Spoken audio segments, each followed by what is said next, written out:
Nanay ka po natin may isa, oh. Si Lola Divina po mga kalinga po. Ayan, nagluluto ng para po sa kambal. Ano? Lola Divina, malapit-lapit na po na makumpleto yung mga anak ni Ate Melissa. Ayan, kunting tiis na lang at kunting panalangin. Ayan, yun lang po baga yung kailangan natin.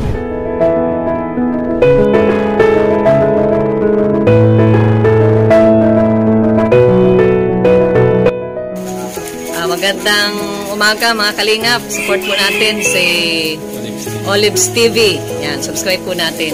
Salamat. Hello mga kalingap, subscribe niyo po Olives TV. Ayan.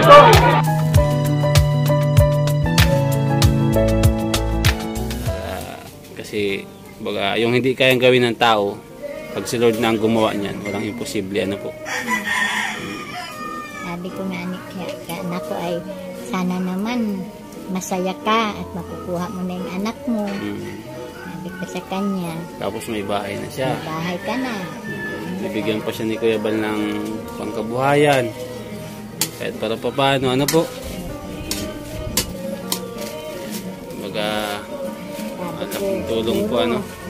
Kaloob na yun ng Panginoon kay Kuya Bal na ikaw ay tulungan. Opo. Kasi grabe na ang sakripisyo mo. Sabi ko sa kanya. Kaya ikaw magpakabait ka.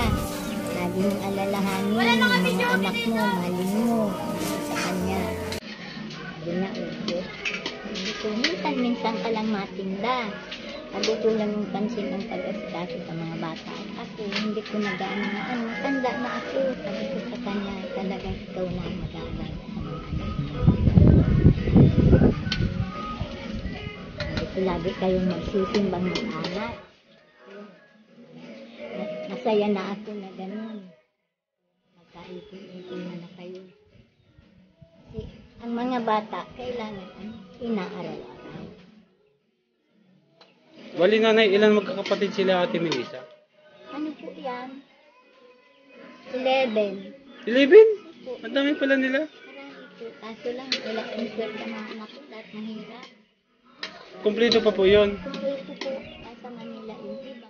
Yung iba nandito. Pangilan po si Ate Melissa? Yan, pang-anim yata. Pang-anim? Kahit pa paano nanay, naitaguyod mo yung 11 na anak mo, ano? Napalaki mo ng maayos. Sa mga anak ko, tingnan mo ako. Kami lang ni Papa mo. Kahit kunting kita, masaya na ako. Basta kumpleto kayo. Opo. Kasi ang kayamanan ay mga anak ko, baga ano? Sana ganyan ang gawain mo sa mga anak ko. Mga anak mo, kumpleto. Kasi kahit kami mahirap, masaya din ako dahil sa inyo. Sa mga anak ko. Minsan nga gusto mag-uwi. Wala naman matuluyan at ang bahay ko po. Kapag ulan, ilog. Sa loob tayo, hindi na kami ginatira. Dito na lang sa anak ko natutulog. Malalim po dyan sa bahay ko kasi yung paggawa po baga, maano pa, mababaw pa yung lupa. Opo. Ngayon malalim na.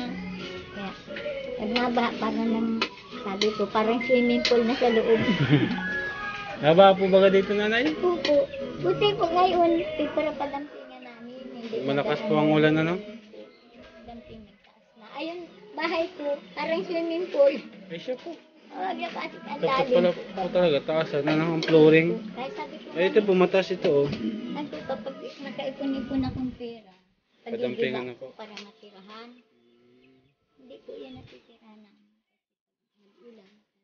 Siya po talaga, Parang swimming halos pool. swimming pool na. Ano? Yung maliliit pa yan ay yung trabaho ng asawa ko nasa Manila. Lagi ako nalipat sa eskwelahan, barangay hall. Bakwit ka po Dala ba? ko po lahat na anak ko. Grabe, ano? Kaya, ay kay Melissa, ay salamat Melissa, hindi mo nadadanasin ang dinanas ko. Po. Nakakaraos ka na kasi sinubahayan ka na ng kulaban mo. Kaya laking pasalamat mo yan. Tingnan niyo ito, hindi ko makita. Hindi po, hindi pa po. Labo ang mata ko. Nahirap ka. Partida pa yan, sinabi na nagluluto. Nasa mo dahil babantay nito. Nga si Melissa, sabi ko ay, Tutuwa man na yata ang mga anak niya. Mauwi na siguro sa inyo. Makita na maganda na yung bahay. Ayaw nila. Sila siguro kasi nung nandito, hirap po baga sila. Kahit na pagtulog, ito lang tinutulugan nila. Kawawa naman. Kaya nga po. Buti na lang po may Kuya Bal Santos Matubang sa bayan ng Kamote. Nadanasan nila nang lumipat doon, hiniram sila, nakatikim na sila ng magandang buhay doon. Halos nag-ayaw na siguro sa magulang. Yun ang sabi ko kay Lisa, kasi maganda ng buhay nila doon. Hindi dito. Kawawa talaga sila. Sabi ko sa anak ko. Kaya hindi mo rin masisisi yung anak mo kung bakit nag-ayaw sila dito.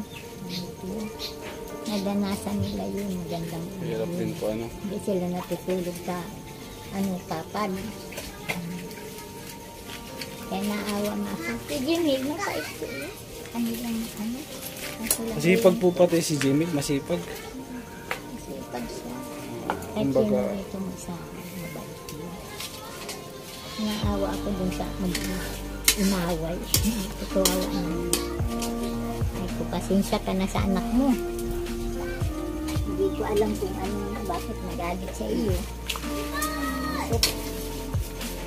Ay! Ate, grabe. Ngayon nanay si Ate Melissa. Hindi man na siya masyadong stress ngayon.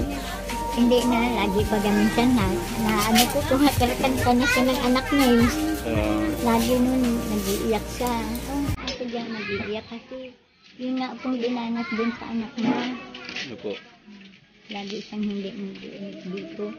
Nalulungkot siya. Kaya sabi ko po, pasensya na at hindi ko ikaw matulungan. Kung alam ko lang din, iusap ko sa kanila. Hindi ko na nakakaalam. Hindi ko pati iiwan yung mga bata eh. Gusto ko sumama, hindi ko man naiwan yung mga anak niya. Nakukulit kasi, maliit pa. Hindi ko sa kanya ito. May dito po at ilang taon pa lang yung 6 years old yata. Ano may ito? Mata masinog ko?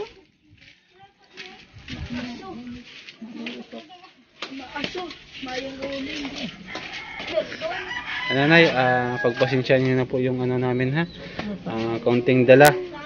Para sa kaarawan po ng kambal Sobrang na talaga yung tulong ninyo sa amin. Buti na lang po kasi yung pagpunta namin ni Kuya Bal, na i-interview ko. Magbe-birthday siya ngayong linggo. Kahit pa paano, na-inform tayo. Ano ate? Sinabi nga nito. Hindi sinabi ni ate Ni Lisa, kaya sabi ko ay salamat naman. Nasisibot pa yung si Lisa kaya nagantinda. Sabi niya mabibigay daw yung anak niya. Dapat handaan niya. Kasi hindi ko man niya mahandaan at walang pera. Kaya nagparatutinda siya. Sabi nito, ay wag ka na mag-alala at may pa-birthday na si Kuya Bal sa'yo. Sabi niya. Naking tuwa man. Ay salamat sa Diyos. Ang tuwa ay sinimba yung mga bata. Sabi ko, bilisan ninyo pag-uwi. Kasi baka magpunta dito si Kuya Bal yung mga kausap kayo. Nagpa-Manila po ngayon. Kaya nga buti lang at hindi kami nakasama ni Engineer Agul. Kami yung nakapunta dito. Sa Manila po ngayon si Kuya Bal. Sige nanay. Maya na po. Irintayin po natin at nag-charge pala yung mag-iina Mamaya pa po tayo mag-salo-salo Ayan. Nanay, salamat po sa kaunti mong panayam ha. Thank you so much po. Kasama na po kayo. Opo.